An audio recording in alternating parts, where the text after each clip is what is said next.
Kejar-kejaran mewarnai penangkapan seorang pengedar narkoba jenis sabu di kebun milik warga di Desa Masagena, Kecamatan Konda, Kabupaten Konawe Selatan, Sulawesi Tenggara. Saat ditangkap, petugas Narko 10 Satres Narkoba Polresta Kendari menemukan alat hisap sabu yang disimpan pelaku di balik bajunya. Petugas kemudian melakukan pengembangan di rumah pelaku dan menemukan 51 paket sabu siap edar dengan berat 18,31 gram yang disimpan dalam tas pelaku.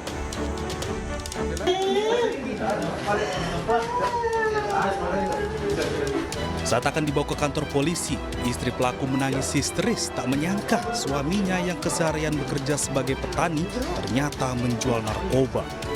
Pelaku mengaku nekat menjadi kurir sabu karena kebutuhan ekonomi. Selain sabu, petugas juga mengamankan timbangan digital, 1 bal pipet, dan ponsel yang digunakan pelaku untuk transaksi. Alhamdulillah, kita tim Narko 10 berhasil mengungkap peredaran narkoba di Desa Masagena, Kecamatan Konda, sebanyak 51 paket. Pelaku beserta barang bukti kemudian dibawa ke kantor Polresta Kendari untuk diperiksa lebih lanjut. Dari Kabupaten Konawe Selatan, Sulawesi Tenggara, Febriono Tameng, iNews melaporkan. Selamat malam dan apa kabar pemirsa? Aksi kejar-kejaran dalam penangkapan pengedar narkoba di Konawe Selatan, Sulawesi Tenggara tadi menjadi pembuka jumpa kita dalam iNews Prime malam hari ini. Nanti kami juga akan menghadirkan curhat warga Kepongpongan, Cirebon yang diintimidasi netizen karena memiliki kesamaan nama dengan tersangka kasus pembunuhan Vina. Tak lupa kami hadirkan pula janji putra bungsu Presiden Jokowi Kaesang Pangarep yang akan memberikan kejutan di bulan Agustus tahun ini. Bersama saya Fani Imanian, Anda menyaksikan iNews Prime selengkapnya.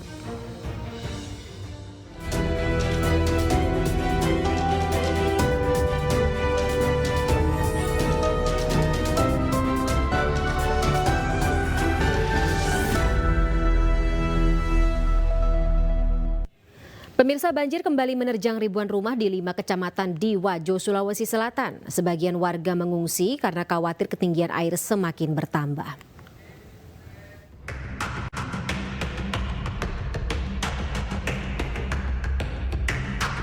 Ribuan rumah di 5 kecamatan di Wajo, Sulawesi Selatan kembali terendam banjir pada Senin sore. Ketinggian air bahkan mencapai 3 meter. Sebagian warga terpaksa mengungsi karena khawatir dengan ketinggian air yang terus meningkat. Banjir ini akibat hujan deras selama beberapa jam dan air kiriman dari kabupaten tetangga hingga membuat danau Tempe meluap. Masuk air ke dalam rumah. Terus? Secepatnya dia menelpon bilang, Mak, masuk air ke dalam rumah. Makanya secepat-cepat pulang, ternyata ya air sudah ada di dalam rumah. Sejak kapan Mbak naik air, Bu? Sejak tadi pagi. Tadi pagi ya. Ketinggian air ada berapa meter sekarang? Ketinggian air Dari bawah ke atas lebih 3 meter. Sebelumnya banjir sempat melanda Kabupaten Wajo pada Mei 2024. Belasan ribu jiwa terdampak, bahkan 1 orang meninggal dunia. Warga kini berharap bantuan dari pemerintah. Dari Wajo, Sulawesi Selatan, Amnar Sengkang, iNews melaporkan. Sementara itu, Gunung Merapi kembali erupsi dengan meluncurkan awan panas sejauh 1.000 meter dari puncak gunung. Meski aktivitas vulkanik masih tinggi, namun status gunung masih di level siaga 3.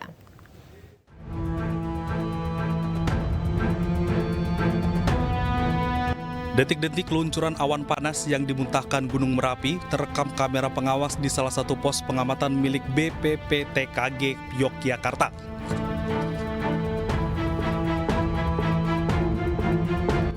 Berdasarkan data Balai Penyelidikan dan Pengembangan Teknologi Kebancaan Geologi BPPTKG Yogyakarta, muntahan awan panas ini tercatat sebanyak 2 kali, dimulai pukul 7.36 dan 8.42 waktu Indonesia Barat, dengan jarak luncur masing-masing sejauh 1.000 meter dari puncak mengarah barat daya atau Magelang, Jawa Tengah. Meski aktivitas vulkanik masih tinggi, status Gunung Merapi hingga kini masih tetap dipertahankan pada level siaga 3. Terkait aktivitas ini, warga khususnya di lereng Merapi diimbau untuk terus waspada terhadap potensi erupsi susulan. Dari Yogyakarta, Heru Trijoko, iNews melaporkan. Kita bergeser ke informasi lainnya pemirsa, razia juru parkir liar minimarket yang digelar petugas gabungan di Sawah Besar dan Pasar Senen Jakarta diwarnai aksi penolakan hingga adu mulut. Seorang jukir liar bahkan mengaku memberi setoran harian kepada oknum petugas Dishub. Ini kantor saya di sini ada Pak, saya nggak tahu Pak. Saya juga setoran juga Pak. Setoran sama siapa? Apa Dishub Pak istilahnya? Siapa di Dishubnya? Ada, namanya Pak Anung Pak, istilahnya Pak. Pak Anung. Ada Pak Anung. Bagian formal ya Pak. Juru parkir liar sebuah minimarket di kawasan Sawah Besar, Jakarta Pusat menolak diamankan saat terjaring razia yang digelar petugas gabungan Selasa siang. Saya nomor dulu, Pak dulu. Tar dulu Pak. Gini. Saya nomor dulu. Dirinya enggan ikut dengan petugas lantaran berdalih memiliki rekan seorang oknum petugas Dishub. Juru parkir liar ini bahkan mengaku kerap memberi setoran harian kepada oknum petugas Dishub tersebut. Kerja nih, nggak bisa nungguin Bapak. Iya, bisa nomor Iya, nanti baru berjalan, telepon juga biar dia ke kantor ya. Meski sempat terlibat aksi adu mulut, namun petugas tetap membawa paksa jukir liar tersebut. Selain itu, petugas akan menindaklanjuti pengakuan jukir liar yang memberi setoran kepada oknum petugas Dishub.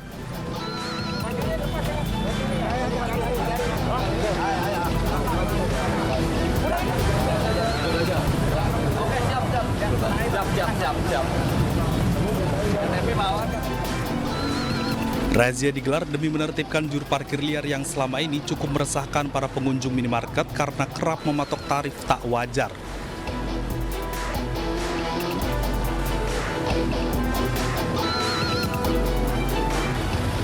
Pada razia kali ini, petugas berhasil menjaring 13 juru parkir liar minimarket.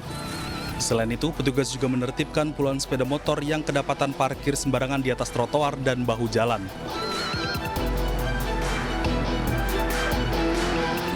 Dari Jakarta Pusat, Rani Sanjaya, iNews melaporkan.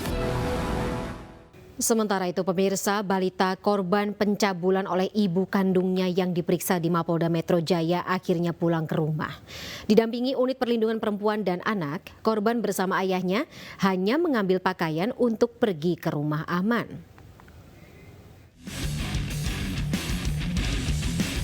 Aksi bejat dari seorang ibu kandung terhadap anaknya viral di media sosial. Pasca diunggahnya video ini, warganet langsung menghujat pelaku. Gaduhnya komentar warga membuat pelaku melapor ke Polres Tangerang Selatan. Dugaan sementara pelaku nekat merekam video asusila karena diiming-imingi uang belasan juta rupiah dan jika tidak melakukannya diancam oleh akun anonim. Namun kasus ini kini ditangani Polda Metro Jaya. Sementara itu balita yang masih berusia 5 tahun, korban pencabulan ibu kandung ditemani ayahnya diperiksa di Mapolda Metro Jaya. Usai pemeriksaan, petugas dari unit perlindungan perempuan dan anak menemani mereka pulang ke rumah untuk mengambil pakaian. Berdasarkan kasus yang kini tengah menjadi sorotan, petugas akan membawa korban dan ayahnya ke rumah aman. Kita berikan keamanan lah buat korban untuk sementara ini di rumah aman kita. Pak, ini selanjutnya si korban akan dibawa mana? Di rumah aman kita amankan dulu di sana. Karena ngeliat situasi kondisi di rumahnya yang sekarang ini kan rame gitu loh. Jadi takut mempengaruhi kondisi korban juga. Dari pemeriksaan sementara, kondisi korban dalam keadaan baik dan sehat. Petugas akan memberikan bantuan paket panganan kepada keluarga korban. Pada Rabu besok, korban akan menjalani pemeriksaan psikologis dari tim unit PPA Tangerang Selatan. Dari Tangerang Selatan, Banten, Nunung Purnomo, iNews melaporkan. Masih terkait kasus yang sama pemirsa, pada Selasa sore Kabid Humas Polda Metro Jaya menggelar konferensi pers di akun media sosial resminya. Kabid Humas Polda Metro Jaya, Kombes Ade Arisyam, memaparkan dugaan awal dari kasus video viral ini dari keterangan pelaku. Masih dalami, yang jelas mereka berkomunikasi dengan akun Facebooknya, sehingga terjadilah iming-iming, ya kan, pemilik Facebook itu mengiming-imingi, menawari pekerjaan, akan menjanjikan memberikan uang 15 juta dengan syarat yang pertama itu mengirimkan foto tanpa busana. Setelah foto dikirim, berdasarkan keterangan tersangka ya, ini juga masih didalami, belum ada bukti pendukungnya, sama dengan penerimaan uang 15 juta itu kepada tersangka, ini juga belum ada bukti pendukungnya. Artinya jejak digital berupa chat di Facebook itu sudah tidak ada, sudah hilang.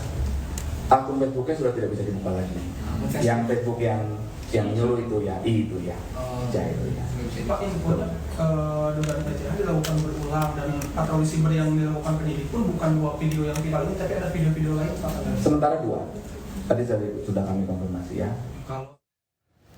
Kita break ke informasi lainnya pemirsa. Mabes Polri mengekstradisi buronan nomor 1 Chawalit Tong Tuang alias Peng Nanot yang sebelumnya ditangkap di Badung, Bali. Setelah 7 bulan melarikan diri, narapidana kasus pembunuhan tersebut mengaku sebagai warga Aceh dengan membuat KTP palsu atas nama Sulaiman.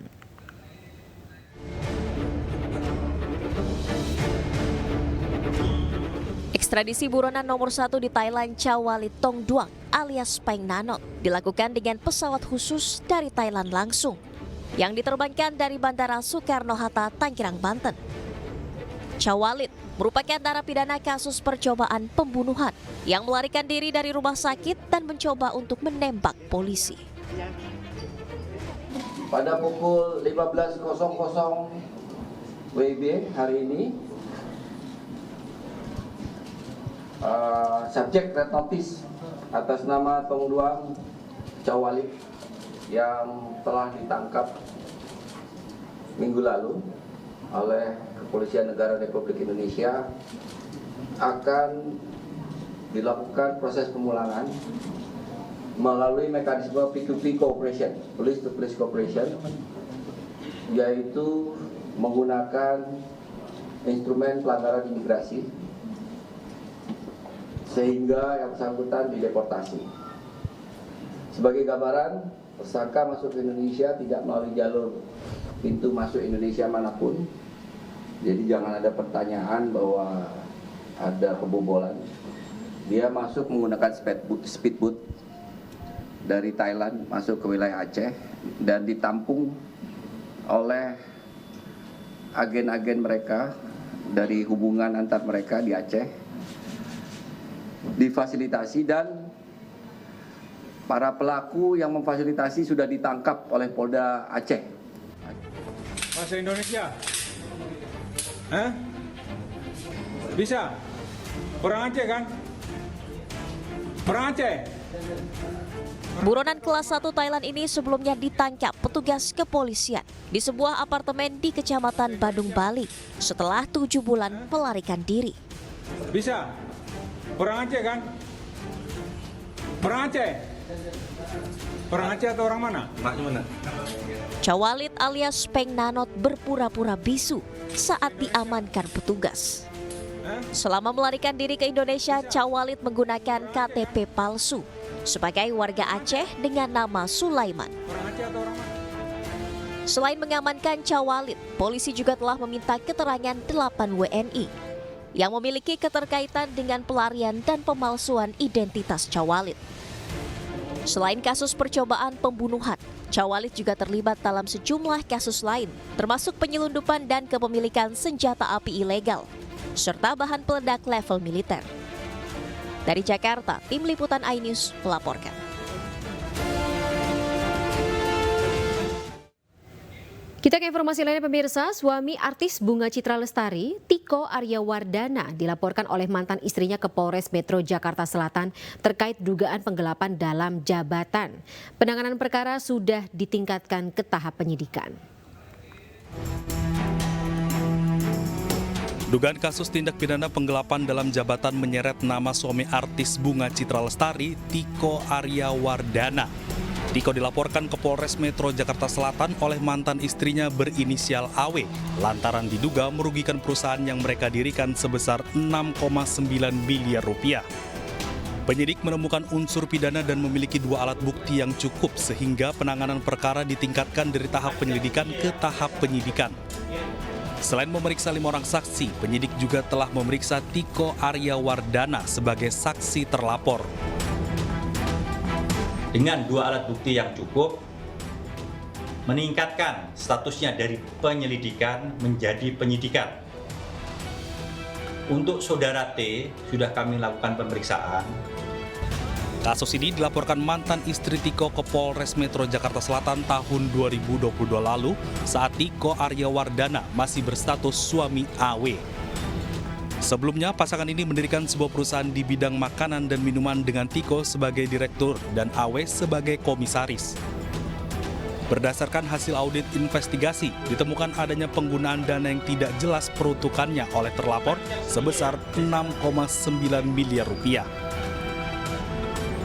Dari Jakarta, Den Helmi Sajangbati, iNews melaporkan.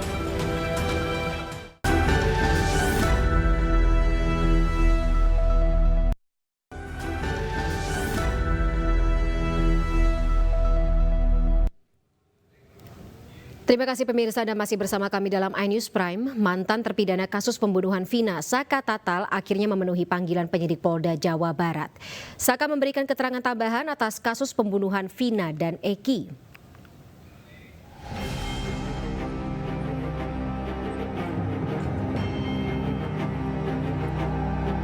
Mantan terpidana kasus pembunuhan Vina, Saka Tatal, akhirnya memenuhi panggilan penyidik Polda Jawa Barat.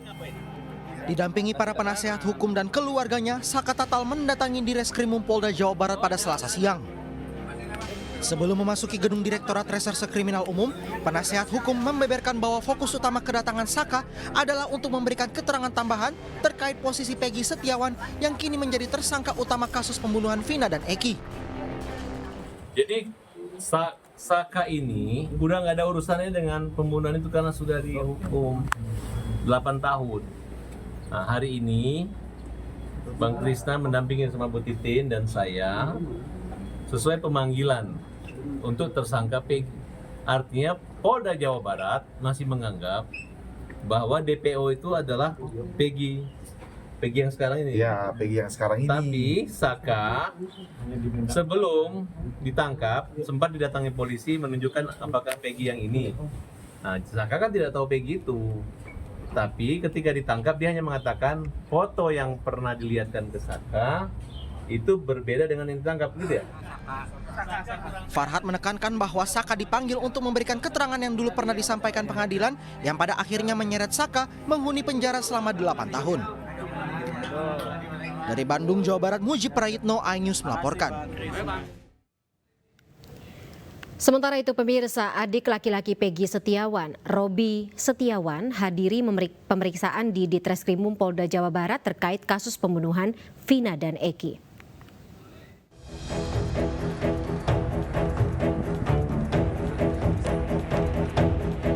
Didampingi kuasa hukum adik Peggy, Robi Setiawan dan Yadi Mulyadi, rekan kerja Peggy, tiba di Mapolda Jabar sekitar pukul 15.50 waktu Indonesia Barat.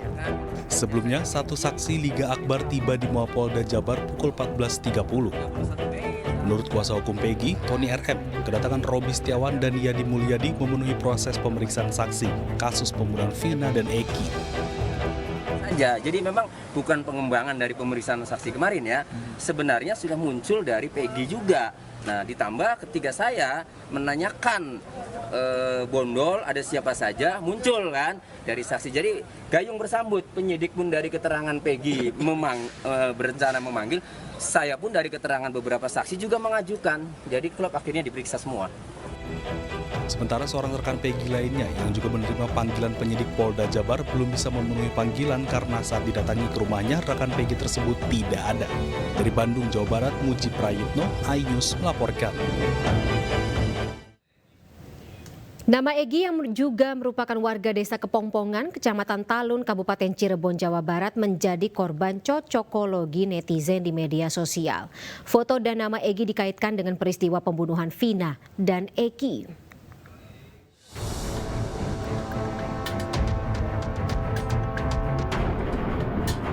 Hegi Rian Prayoga atau Egi memberikan klarifikasi atas beredarnya foto dan namanya di media sosial.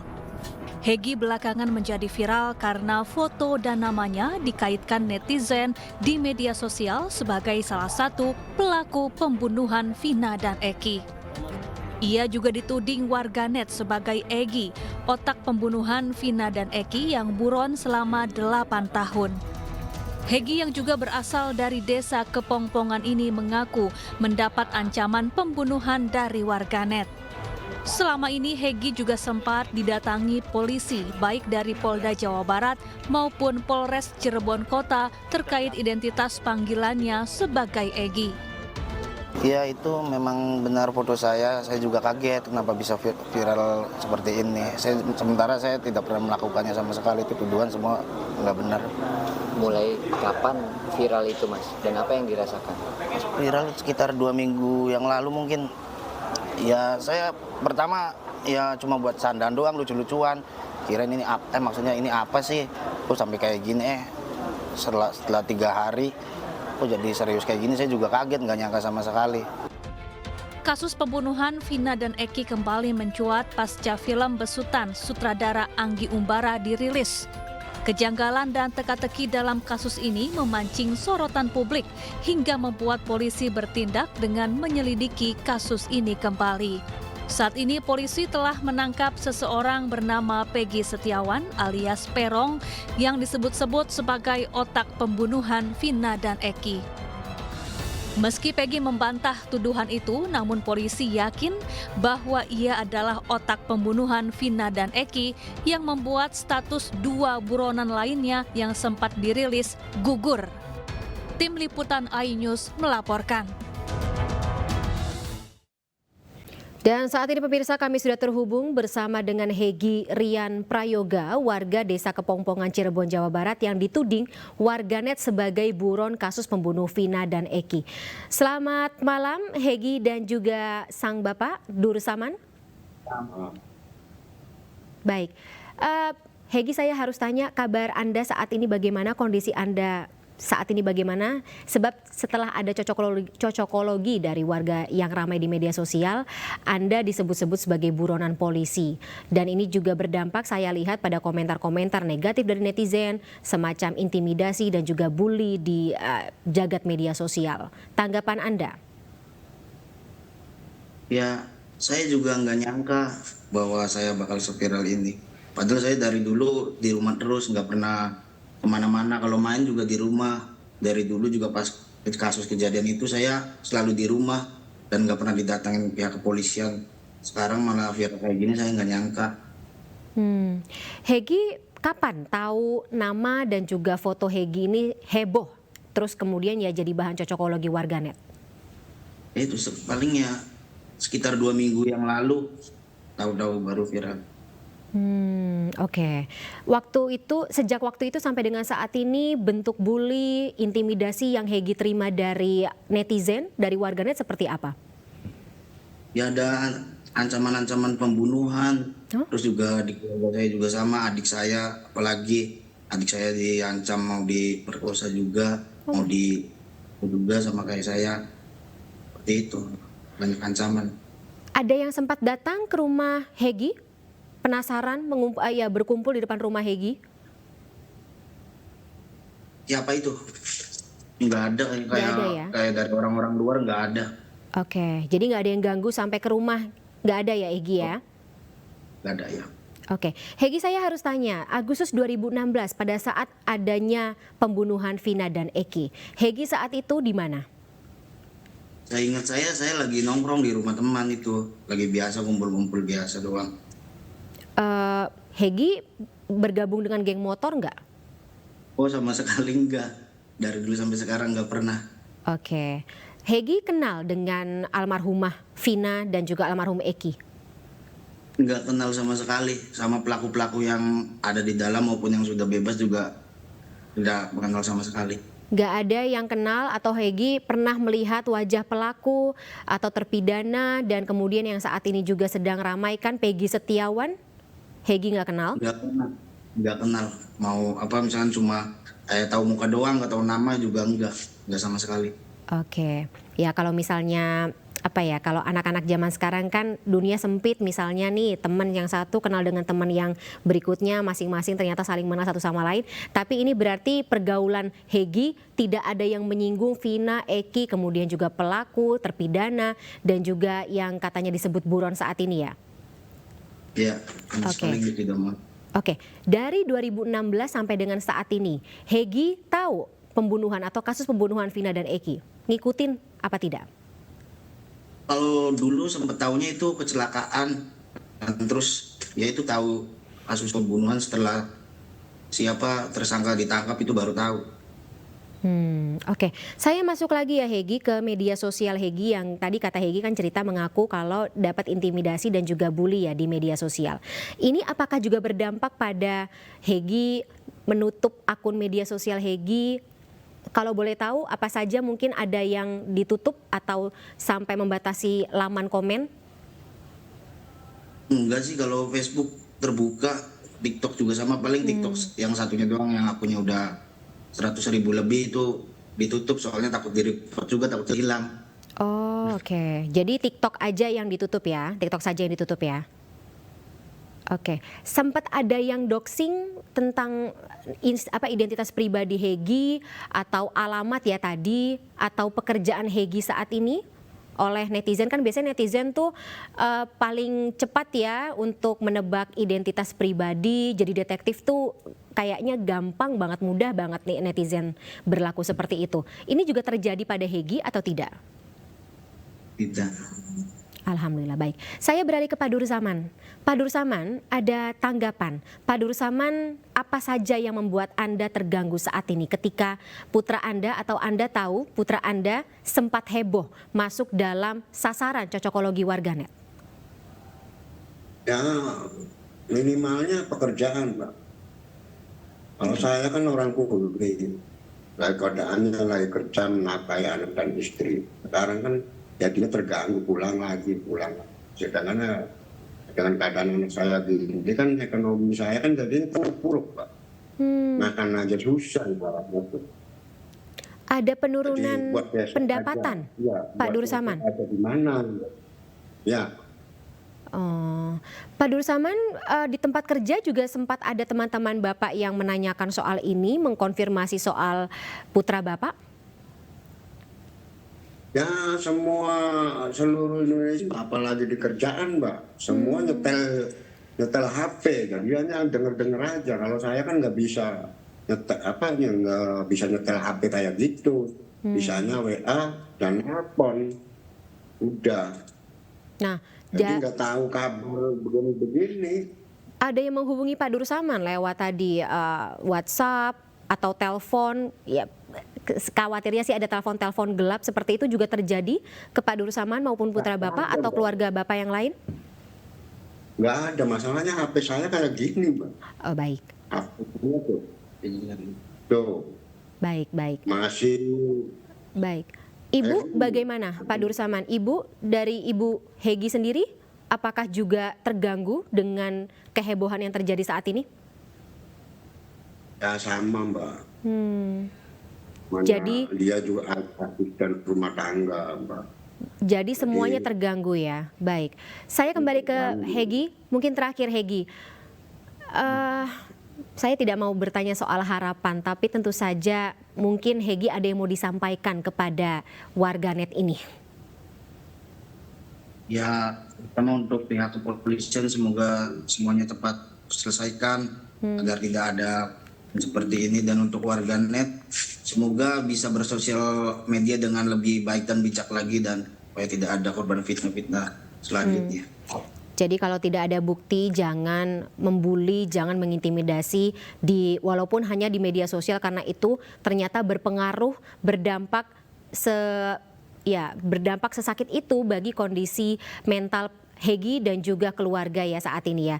Baik, Hegi terima kasih banyak, Pak Dursaman terima kasih banyak atas waktunya dalam iNews Prime malam hari ini.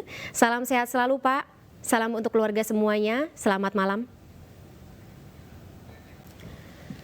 Pemirsa, orang tua kandung Peggy Setiawan akhirnya dapat membesuk Peggy setelah penangkapan Peggy di Bandung beberapa waktu lalu. Kedua orang tuanya yakin Peggy tidak melakukan pembunuhan.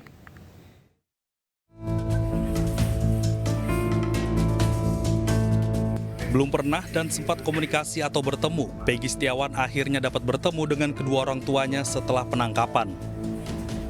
Ayah Peggy, Rudi Irawan mengatakan jika kondisi Peggy saat ini baik-baik saja dan rajin beribadah selama di tahanan. Pada pertemuan ini Rudi dan Peggy tak banyak berkomunikasi, namun Rudi pun memberikan dukungan terhadap anaknya tersebut jika dia tidak bersalah. Tadi kondisi Peggy gimana Pak? Ada? Alhamdulillah sehat. Sehat. Keadaannya mungkin. Pak, apa yang disampaikan Peggy tadi Pak, Bapak? Ada pesan khusus nggak sih Pak? Semenjak Peggy ditahan, ayahnya ini belum pernah nengok. Jadi meluapkan rasa rindu, ya, rasa rindu. Seperti tadi disampaikan oleh ayahnya bahwa Peggy dalam keadaan sehat. Jadi dengan adanya atensi dari Bapak Presiden, ya, alhamdulillah, mudah-mudahan kasusnya Peggy Setiawan ini atau PS ini menjadi terang benderang dan kebenaran itu akan didapat, ya. Sementara Ibu Peggy, Kartini, lebih banyak menangis saat ditanyai oleh awak media yang menunggunya di luar ruang tahanan. Ibu Peggy yakin anaknya tidak terlibat dengan kasus pembunuhan Eki dan Vina. Ia berharap Peggy dapat segera bebas. Saat dibesuk, Peggy meminta doa kepada ibunya agar kasus yang menyeretnya cepat berakhir. Dari Bandung, Jawa Barat, Mujib Prayitno, iNews melaporkan.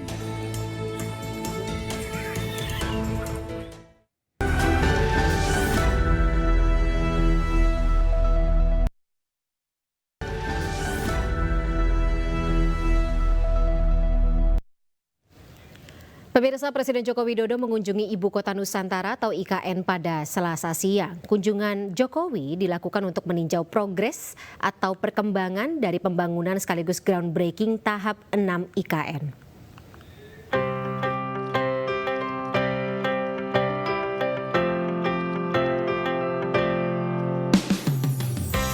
Presiden Joko Widodo kembali berkunjung ke Ibu Kota Nusantara di Penajam Pasir Utara, Kalimantan Timur, Selasa siang. Kehadiran Jokowi ke IKN guna melakukan peresmian sejumlah pembangunan, sekaligus melakukan peletakan batu pertama atau groundbreaking tahap 6 IKN. Sebagai agenda pertama, Jokowi meresmikan Persemaian Mentawir. Hal ini dilakukan sebagai wujud komitmen pemerintah dalam menjaga perubahan iklim dengan rehabilitasi hutan di sekitar IKN. Dalam membangun Ibu Kota Nusantara,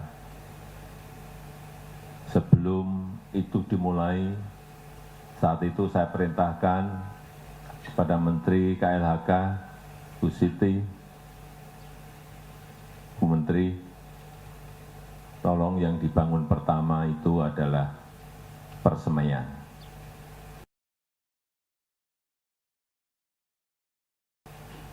Karena nanti akan kita butuhkan untuk menghijaukan kembali Ibu Kota Nusantara, tetapi juga di wilayah Kalimantan Timur dan sekitarnya, sehingga kita juga memiliki persemen besar yang tadi sudah disampaikan oleh Bu Menteri Kehutanan. Ini menjadi sebuah komitmen terhadap global mengenai perubahan iklim yang telah kita tanda tangani. Usai meresmikan Persemaian Mentawir, Presiden Jokowi juga meresmikan Bendungan Sepaku Sumoy di Kecamatan Sepaku. Bendungan Sepaku Sumoy berdaya tampung 16 juta meter kubik dengan luas genangan 322 hektar ini nantinya berfungsi sebagai sumber air utama di IKN. Selain itu, proyek megah senilai 836 miliar rupiah ini juga difungsikan untuk meredam bencana banjir di kawasan IKN dan Kecamatan Sepaku.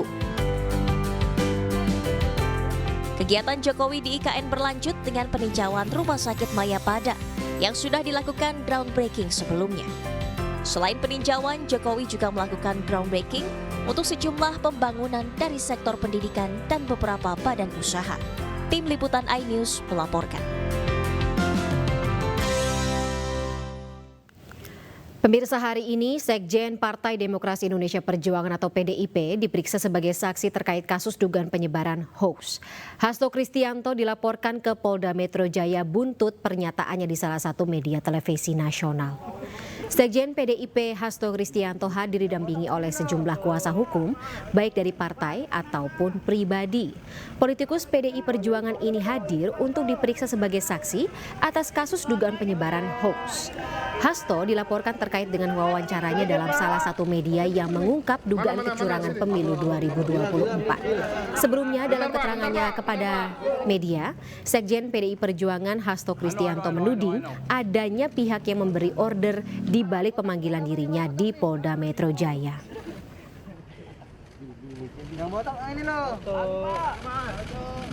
Saya telah menunaikan undangan yang ditujukan kepada saya atas beberapa pernyataan yang dimuat di media TV nasional, yaitu Liputan 6 SCTV dan Kompas TV, di mana dari pernyataan-pernyataan saya itu kemudian ada yang mengajukan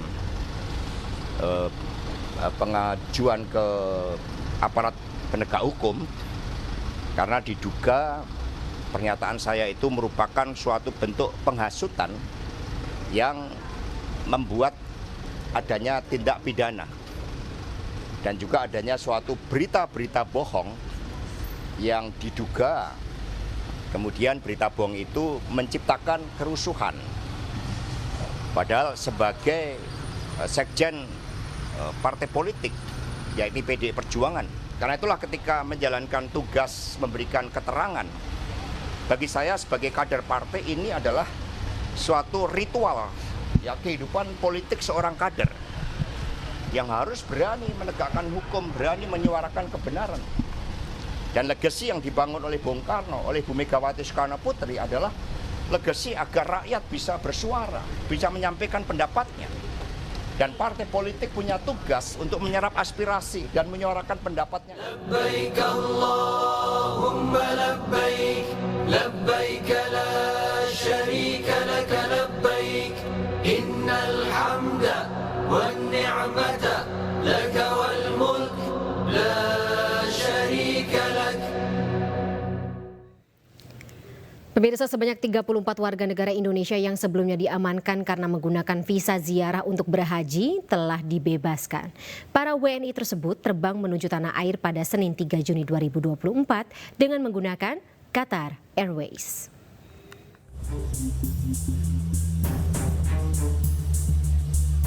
Inilah situasi di Bandara Internasional Soekarno-Hatta, Tangerang, Banten pada Senin malam.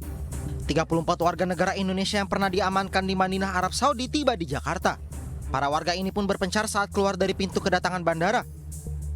Dari pengakuan 34 WNI yang sudah pulang, mereka datang ke Arab Saudi dengan menggunakan visa ziarah, bukan menggunakan visa haji. Mereka dijanjikan oleh seorang oknum yang tinggal di Mekah untuk mendapatkan tasreh haji dengan membayarkan masing-masing uang senilai 4.600 rial. Sebenarnya jemaah haji itu ya bukan jemaah haji ya. Belum. Masih ya 22 orang yang pulang dari Arab Saudi dan itu memang pulang, mereka tidak ada transportasi atau apapun itu tidak. Tapi diyakini di sana visa palsu di mereka pakainya. Saya tidak bisa mengiyakan untuk itu visa palsu. Mungkin kalau menurut saya kalau visa palsu sih bisa, kita tidak berhak untuk, dari kami berhak untuk menilai visa palsu. Sebelumnya ke-34 WNI ini kedapatan menggunakan visa ziarah saat hendak melakukan haji di Arab Saudi. Namun saat polisi Arab Saudi merazia bus-bus rombongan jemaah, bus rombongan ke-34 WNI ini tidak dapat menunjukkan visa haji.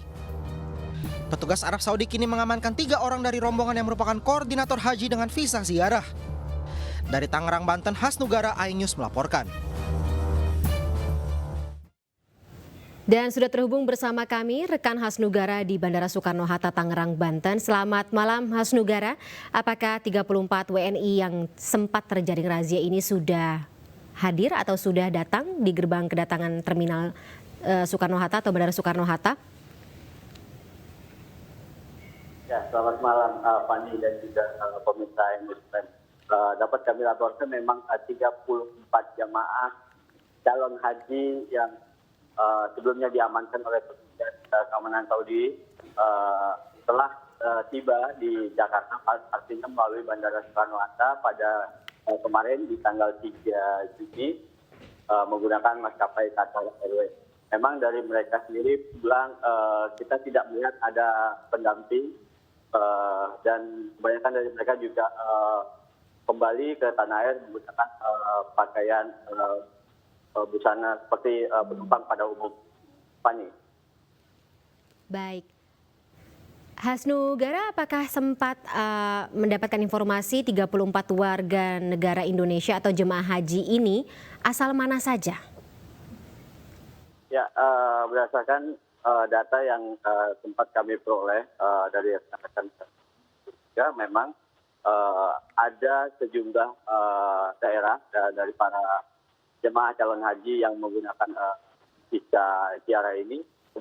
Rata-rata mereka kebanyakan dari Makassar, lalu kemudian dari Pulau Jawa, dan juga ada juga yang dari Pulau Sumatera.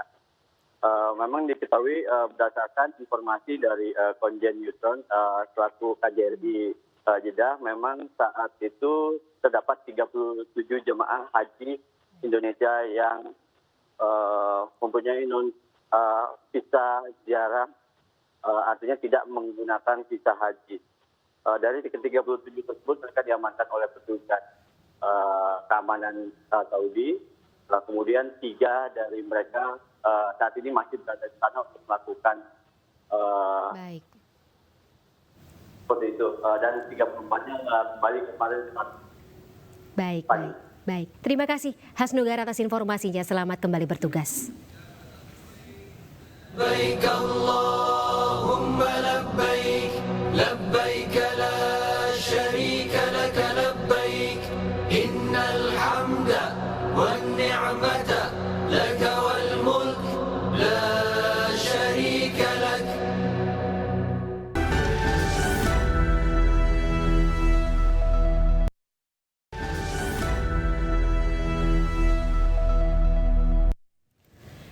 Pemirsa, Gerakan Sadar Demokrasi dan Konstitusi atau Gradasi melaporkan 3 majelis hakim Mahkamah Agung ke Komisi Yudisial. Pelaporan terkait putusan MA yang mengabulkan gugatan Partai Garuda mengenai batas minimal usia calon gubernur dan wakil gubernur menjadi 30 tahun. Gerakan Sadar Demokrasi dan Konstitusi atau Gradasi mendatangi gedung Komisi Yudisial atau KY pada Senin siang. Gradasi menilai majelis hakim terburu-buru dalam mengabulkan gugatan Partai Garuda terkait batas usia calon kepala daerah. Gradasi menduga ada syarat kepentingan dalam putusan tersebut. Mereka meminta Komisi Yudisial untuk memeriksa 3 hakim yang memutus perkara, yakni Ketua Majelis Hakim Profesor Julius, serta 2 anggota Cerah Bangun dan Yodi Martono Wahyunadi. Gradasi akan melakukan hak uji materi atau judicial review ke MA dan meminta KPU menangguhkan pelaksanaan putusan MA tersebut. Putusan ini patut dicurigai ada apa. Yang kedua, bahwa batu uji yang diputuskan ini sebetulnya jadi prioritas kayaknya.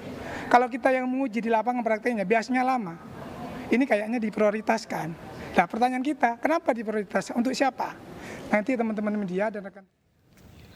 Sementara itu, pemirsa, Ketua Umum PSI Kaisang Pangarep menjawab kemungkinan majunya di Pilkada Jakarta 2024. Namun, putra bungsu Presiden Joko Widodo ini menyebut keputusan akan disampaikan Agustus mendatang. Ditanya saya maju atau tidak, tunggu kejutannya di bulan Agustus. Itulah jawaban Ketua Umum PSI Kaisang Pangarep saat ditanya soal kemungkinan maju di pemilihan gubernur dan wakil gubernur Jakarta 2024. Putra bungsu Presiden Jokowi ini menyatakan jika melihat dari putusan MA, Kaisang telah memenuhi kriteria untuk ikut Pilkada Jakarta. Namun Kaisang masih menunggu penerapan putusan MA tersebut. Sekarang PSI sendiri ada 8 kursi di DKI. Jadi kalau kita lihat sewajarnya PSI bisa mencalonkan gubernur maupun wakil gubernur, walaupun masih harus berkoalisi dengan partai yang lain. Kalau ditanya saya maju atau tidak, tunggu kejutannya di bulan Agustus. Sebelumnya Ketua Harian DPP Partai Gerindra Sufmi Dasko Ahmad mengunggah poster Wakil Ketua Umum Partai Gerindra Budi Jiwandono disandingkan dengan Ketua Umum PSI Kaisang Pangarep bertuliskan For Jakarta 2024. Wakil Ketua Umum Gerindra Habibur Rahman mengatakan unggahan Dasko itu merupakan bentuk aspirasi dari masyarakat. Namun demikian, keputusan resmi terkait majunya Budi Jiwandono Kaisang Pangarep ada di Ketua Umum Partai Gerindra Prabowo Subianto. Sebelumnya MA mengabulkan gugatan Partai Garuda terkait batas minimal usia calon gubernur dan wakil gubernur daerah menjadi 30 tahun. Diketahui, Kaisang Pangarep lahir 25 Desember 1994. Dengan demikian, Kaisang saat ini berusia 29 tahun atau 30 tahun pada 25 Desember 2024. Tim Liputan iNews melaporkan. Sementara itu, Wali Kota Medan Bobi Nasution pada siang tadi menyambangi kantor DPP PKB di Menteng, Jakarta Pusat. Kedatangan Bobi untuk mengikuti uji kelayakan dan kepatutan sebagai calon gubernur Sumatera Utara di Pilkada Serentak 2024. Wali Kota Medan Bobi Nasution menyambangi kantor DPP PKB Jakarta Selasa siang. Kehadiran menantu Presiden Jokowi ini untuk mengikuti uji kelayakan dan kepatutan sebagai calon gubernur Sumatera Utara di Pilkada Serentak 2024. Ketua DPW PKB Sumatera Utara, Jafar Sukhairi Nasution menyebut Bobi sudah mendapat sinyal baik dari PKB terkait rencana dirinya maju di pemilihan gubernur Sumatera Utara. Alhamdulillah sinyalnya sangat kuat. Mudah-mudahan kehadiran beliau hari ini membawa bertahan tentunya dan mudah-mudahan juga ketum Muhaimin direstui, tapi dari bahasanya, dari gesturnya sudah tinggal kita sabar menunggu ya. Sebelumnya, Bobi juga mengaku telah berkomunikasi dengan Partai Golkar terkait Pilkada Sumatera Utara.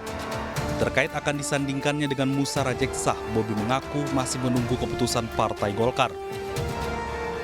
Ataupun dari Golkar yang akan menyampaikan. Ya bocor-bocorannya mungkin ya. Mudah-mudahan doain. Itu akan gandengan sama Pak Ijak atau tidak? Makanya nanti diumumin hasil pertemuan, hasil diskusi. Yang saya tahu tentunya ini nanti apapun hasilnya yang akan menyampaikan nanti dari Golkar ataupun dari Bang Ijeknya langsung. Dari Jakarta dan Medan, Tim Liputan iNews melaporkan. Pemirsa, Bursa Efek Indonesia melarang pemasangan papan bunga di sekitar lobi dan halaman gedung. Bunga papan ini diduga berisi protes para investor terhadap kebijakan papan pemantauan khusus Full Call Auction atau FCA.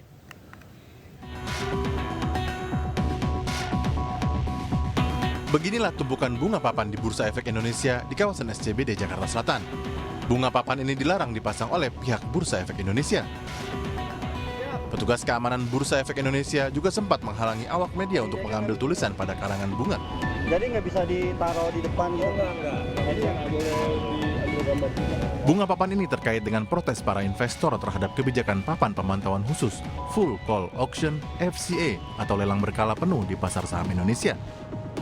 Sejumlah pihak menyebut penerapan FCA sepanjang waktu perdagangan telah menimbulkan kekhawatiran tentang potensi ketidakstabilan pasar.